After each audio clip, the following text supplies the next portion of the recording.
Gina Palahayupis. This is my submission for 510 Research for School Improvement. My assignment 1 for Reading with Purpose. I wanted to begin with educational leadership is both an attitude and an activity. Then the task would be for the readers to consider and reconsider educational research, not just as a rule-driven means of finding out what educators did not know before, but as an approach to skillful and intellectual inquiry that is rooted in and shaped by a number of research traditions and by multiple ways of viewing educational worlds that we inhabit.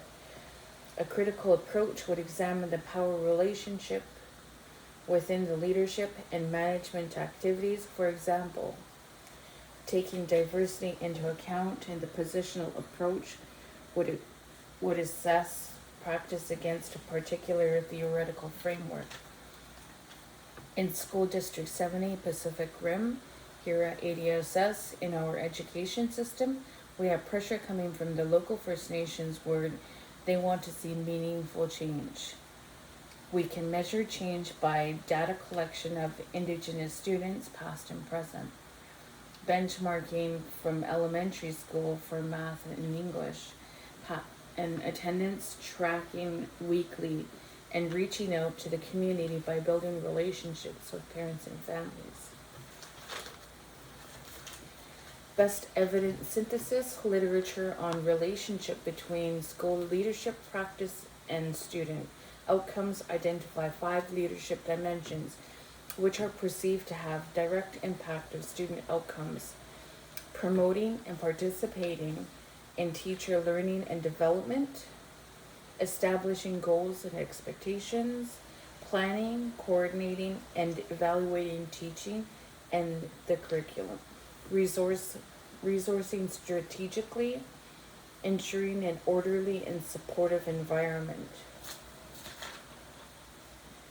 Walking into my 3rd year at ADSS, this is giving me the opportunity to create a sense of belonging for grade 8s and grade 9s.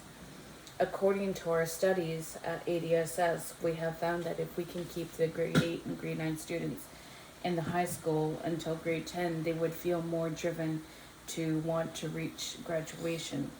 We had weekly meetings where we set attainable goals for our at-risk students, but most of all, held ourselves accountable.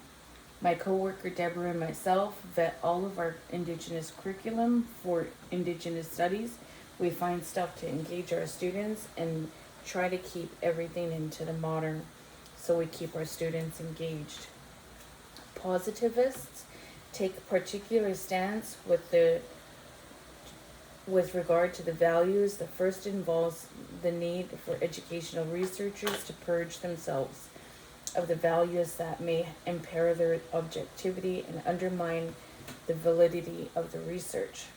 The second is to draw a distinction between scientific statement and normative ones. Thus, whilst positivists recognize that they can investigate the implications of a particular normative position, they cannot verify or falsely the position itself. Positivists struck me deeply because I care so deeply and passionately about my career.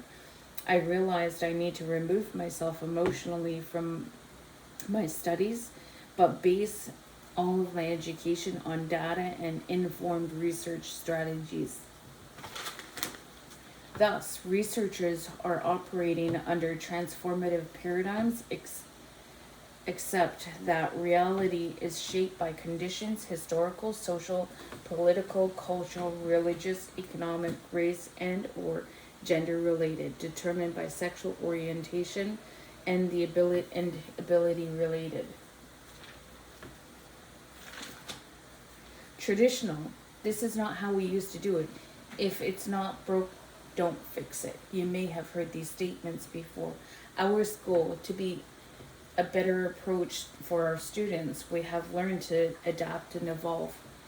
We've made space for them to be themselves, LGBTQ, Black Lives Matter. Student-led reconciliation teams have been formed.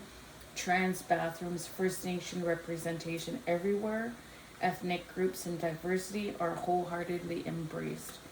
That is all I have to say for now. Una Chu.